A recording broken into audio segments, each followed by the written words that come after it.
आज का व्लॉग शुरू होता है ये सब तामझाम करने से। तो यही सब मैं कर रही थी, अपने कर्टन वगैरह लगा रही थी एंड थोड़ा बहुत रूम को डेकोरेट कर रही थी। आने के बाद में मैंने हल्की फुल्की सफाई करी थी, बट ऐसे डीप क्लीनिंग नहीं किया था। तो मुझे मैं भूल गई थी कि कौन सी किताबें कहाँ रखी है, तो मैंने सबको निकाल करके टेबल पे एंड वापस से जमाने की सोचा और थोड़ा सा डीक्लटर करने की सोचा, बिकॉज़ बहुत सारी बुक्स रखी हुई है ना। तो जो मेरे काम में आएगी अब आगे उन्हीं को मैं रखूँगी, बाकी सबको मैं हटा दूँगी। और 3-4 दिन से धूप नहीं निकली है, तो आज भी मौसम कुछ ऐसा ही हो रहा था। मैंने मनी प्लांट को विंडो के पास तो रखा था, बट धूप नहीं आ रही थी। तो नहा धो कर के एंड रेडी हो कर के मैंने अपना लंच किया एंड उसके बाद में वापस से अपने कमरे में चली गई। तो जब अपन ज़ीरो से स्टार्ट कर रहे हैं ना, तो ये चीज़ मैंने अपने लिए सोची थी कि एक बार जब स्टार्टिंग से स्टार्ट कर रहे हैं तो सारी बुक्स को डीक्लटर कर लिया जाए। थोड़ा सा माइंड भी फ्री होगा और अपना रूम भी अगर डीक्लटर रहेगा तो थोड़ी प्रोडक्टिविटी भी बढ़ेगी। एंड मेरे साथ तो ऐसा होता है कि आसपास अगर थोड़ा सा सफाई हो और थोड़ा सा मुझे अगर अपना रूम एस्थेटिक लगे तो मेरा पढ़ने में थोड़ा सा मन अच्छा लगता है। और अगर साफ़ सुथरा इन्वायरमेंट मिल जाए तो फिर वहाँ पढ़ाई अच्छी होती है। तो रूम वगैरह सेट करने के बाद में मैंने अपना आगे का जो प्लान है वो बनाने की सोची, बिकॉज़ मैं चाहती थी कि 31 अक्टूबर से पहले पहले जितना भी मुझे अनप्रोडक्टिव फ़ील करना है मैं कर लूँ। बट 1 नवंबर से मुझे अपना रूटीन अच्छे से फ़ॉलो करना है, जिसके लिए मैं पिछले 7 दिनों से कोशिश कर रही हूँ। और ऐसा नहीं कहूँगी कि बिल्कुल भी पढ़ाई सिस्टम से नहीं हो रही है, बट थोड़ा सा फिर भी है कि कहीं न कहीं वो थोड़ा-सा लेज़ीनेस मान लो या फिर अनप्रोडक्टिविटी मान लो, कुछ भी कह सकते हैं उसे। बट अभी तक भी वो उतना पढ़ाई नहीं हो पा रही है जितना कि मैं पहले करती थी। एंड ऑनेस्टली बताऊँ तो उसका आधा भी नहीं कर पा रही हूँ। तो आज मैंने खुद को एक चैलेंज भी दिया है कि आज मुझे 6 आवर्स की स्टडी करनी है। उसके लिए मैंने एक छोटी-सी टू डू लिस्ट भी बनाई है, जो वीडियो में मैं आपके साथ में आगे शेयर करूँगी। तो यहाँ पर मैं नवंबर का प्लान बना रही थी सबसे पहले, और मैंने यहाँ पर 3 स्टिकी नोट्स में नवंबर, दिसंबर और जनवरी लिख करके एंड उनके मंथ को डिवाइड किया है और तीनों मंथ के लिए गोल सेट कर लिए हैं। तो यही सब करते-करते काफ़ी अच्छी खासी धूप निकल आई थी, तो मैं अपने मनी प्लांट्स को फिर से धूप में रख कर के आ गई एंड वापस आकर के पढ़ने बैठ गई। तो यहाँ पर मैंने टाइमर भी लगाया है, बिकॉज़ जैसा कि मैंने बताया कि अपने आप को मैं 6 आवर्स का स्टडी चैलेंज दे रही हूँ आज। तो आप देख लीजिए कि इतने दिनों से मैं पूरा 6 घंटे भी नहीं पढ़ पा रही हूँ। बहुत ही कम इफ़ेक्टिव पढ़ाई हो पा रही है इतने दिनों से, तो उसी को थोड़ा-सा इंक्रीज़ करने के लिए मैंने खुद को 6 घंटे का चैलेंज देने से स्टार्ट किया है। अब धीरे-धीरे मैं इंक्रीज़ कर लूँगी, इतना मुझे खुद पर कॉन्फिडेंस है। तो यहाँ पर मैंने साइंस से स्टार्ट किया था, बिकॉज़ बहुत दिनों से मैंने साइंस नहीं पढ़ी थी, तो आई थॉट कि केमिस्ट्री फ़र्स्ट पढ़ लेते हैं। तो लगभग 40 मिनट्स में मैंने जो केमिस्ट्री का फर्स्ट टॉपिक था, आई मीन फर्स्ट चैप्टर था, वो कंप्लीट किया एंड उसके बाद में मैंने सेकंड चैप्टर करना स्टार्ट किया। तो केमिस्ट्री में 3 टॉपिक हैं, तो तीनों टॉपिक्स को मैं आज कंप्लीट करने वाली हूँ। साइंस में इन टोटल ही 9 टॉपिक हैं, 3 केमिस्ट्री के, 3 फिज़िक्स के और 3 बायो के। तो आई थॉट कि 3 दिन में पूरी साइंस कंप्लीट हो जाएगी, इसलिए मैंने आज केमिस्ट्री से स्टार्ट कर लिया है। कल फिज़िक्स पढ़ लूँगी, परसों बायो, तो साइंस तो यहाँ पर कंप्लीट हो जाएगी। और बहुत सारे लोग पूछते भी हैं कि सब्जेक्ट मैं कहाँ से पढ़ रही हूँ। तो देखो, मैंने पहले भी काफ़ी बार शेयर किया हुआ है कि पाँचों जो सब्जेक्ट हैं वो मैं आरबीडी पब्लिकेशन की जो बुक आती है पाँचों सब्जेक्ट के लिए, जो आपको स्क्रीन पर दिख रही होगी, इसी से मैं पढ़ रही हूँ सारे सब्जेक्ट, चाहे वो सामान्य विज्ञान हो या फिर सामाजिक अध्ययन। तो यहाँ पर मेरा फर्स्ट स्लॉट तो सक्सेसफुली कंप्लीट हो गया था, जिसमें कि मैंने साइंस पढ़नी थी। तो ये डन करने के बाद में मैंने एक छोटा सा ब्रेक लिया 15 मिनट का, जिसमें मैंने अपने लिए एक कप कॉफ़ी बनाई थी एंड बहुत ज़्यादा क्रेविंग हो रही थी कॉफ़ी की, तो इस वजह से मैंने थोड़ी सी कॉफ़ी बना ली अपने लिए। इसके बाद में मैंने करंट अफेयर पढ़ना स्टार्ट किया।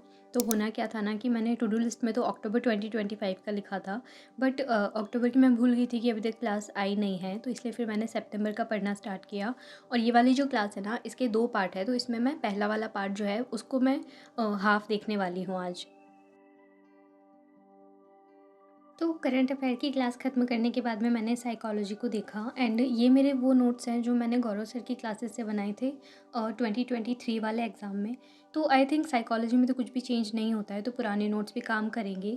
और ये हर टॉपिक के मैंने इसी तरह से नोट्स बना रखे हैं। राइटिंग पर मत जाना, राइटिंग बहुत गंदी आ रही है, बट स्टिल बहुत ज़्यादा यूज़फुल नोट्स हैं। तो फिर मैंने बुद्धि वाला टॉपिक पढ़ना स्टार्ट किया एंड साइकोलॉजी भी मैं बहुत दिनों के बाद पढ़ रही हूँ। तो मैंने बाल विकास और इन सब से स्टार्ट इसलिए नहीं किया क्योंकि वो मैंने काफ़ी बार पढ़ रखे हैं। होता है ना, लाइक कि फर्स्ट टॉपिक से अपन स्टार्ट करते हैं तो बीच तक आते-आते अपन उस टॉपिक को छोड़ देते हैं, उस सब्जेक्ट को छोड़ देते हैं, फिर वापस से जब स्टार्ट करते हैं तो फर्स्ट टॉपिक से ही स्टार्ट करते हैं। तो आई थॉट इस बार मैं बीच में से स्टार्ट करूँगी, तो इस वजह से मैंने बुद्धि वाला टॉपिक स्टार्ट किया एंड अधिगम और बाल विकास थोड़ा सा लेंथी टॉपिक है, बुद्धि थोड़ा सा छोटा टॉपिक है, तो आई थॉट मैं इसको फर्स्ट कवर कर लूँगी एंड इसके बाद में फिर अधिगम या फिर कोई और टॉपिक पढ़ना स्टार्ट करूँगी। एंड आई थिंक मैंने आप लोगों को अपने नवंबर के गोल्स नहीं बताए हैं, बट उसमें भी यही चीज़ है कि मुझे पाँचों सब्जेक्ट का रिविज़न कर लेना है, यानी कि हिंदी, इंग्लिश, मैथ्स, सामान्य विज्ञान और सामाजिक अध्ययन, इन पाँचों को मुझे पढ़ना है। मैथ्स का क्या करना है उसको मैं बाद में देखती हूँ। इसके अलावा मुझे वीकली 2 मॉक टेस्ट देने हैं। अब मेरे पास ऑफ़लाइन एक है पुराना, जब मैं ससुराल गई थी तो मुझे वहाँ पर एक बुकलेट मिल गई थी, आई थिंक मानस पब्लिकेशन की, तो उसको मैं आप लोगों के साथ में नेक्स्ट वीडियो में शेयर कर दूँगी। तो उसके मॉक टेस्ट देना स्टार्ट करूँगी मैं। एंड साइकोलॉजी भी मुझे डेली पढ़नी है, इसके साथ ही साथ करंट अफेयर भी मुझे डेली पढ़ना है। ये मेरे नवंबर के गोल्स हैं, जिनको मैंने लिख कर के और अपना जो रूम का गेट है ना उसके पीछे चिपका रखे हैं। अब कहीं मुझे और समझ में नहीं आया तो मैंने यहीं पर लगा दिया, और फ़िलहाल मैं इसी तरह से रफ़ली मैंने बनाया है, बिल्कुल ऐसे जो मेरे माइंड में चीज़ें आती गई उनको मैंने लिखा है, और ये मैंने तीनों मंथ के डिवाइड करके इस तरह से बना दिए। तो अभी शाम का टाइम हुआ था और बाहर जो कंस्ट्रक्शन का काम चल रहा है ना उसका शोर बहुत ज़्यादा बढ़ गया था, तो उस वजह से थोड़ा सा डिस्टर्बेंस ज़्यादा हो रहा था, तो मैंने ब्रेक लेने की सोची। और उस ब्रेक टाइम में मैं बना रही थी यहाँ पर सब्ज़ी, दाल बनानी थी एक्चुअली, तो वही मैं बना रही थी, और तभी दादी ने मुझे ला कर के छोटी सी ये बॉल दी, तो बस यही सब्ज़ी वब्ज़ी बना कर के और मैं छत पर चली गई। छत पर काफ़ी प्यारा सनसेट देखा मैंने, एंड थोड़ी देर फ्रेश एयर ली, और काफ़ी सारी चिड़ियाँ भी चहक रही थी, तो काफ़ी अच्छा मूड हो गया था। एंड थोड़ी देर मैंने छत पर बिताई और वापस मैं नीचे आ गई थी, और शाम तक भी कंस्ट्रक्शन का काम चल ही रहा था, तो इस वजह से बिल्कुल पढ़ाई में मन नहीं लग रहा था क्योंकि लगातार शोर आ रहा था। तो अभी तक मैंने डिनर वगैरह कर लिया था एंड वापस मैं पढ़ाई करने आई थी। ये थी मेरी टू डू लिस्ट, जिसमें से 3 टॉपिक तो कंप्लीट हो चुके थे, बट 4th टॉपिक जो हिस्ट्री था वही बाकी था, एंड उसी को मुझे अब पढ़ना था। तो आई थॉट कि क्यों ना थोड़ा बहुत रिविज़न तो कर लिया जाए, तो एटलीस्ट 6 नहीं तो 5 आवर्स की तो स्टडी हो ही जाएगी।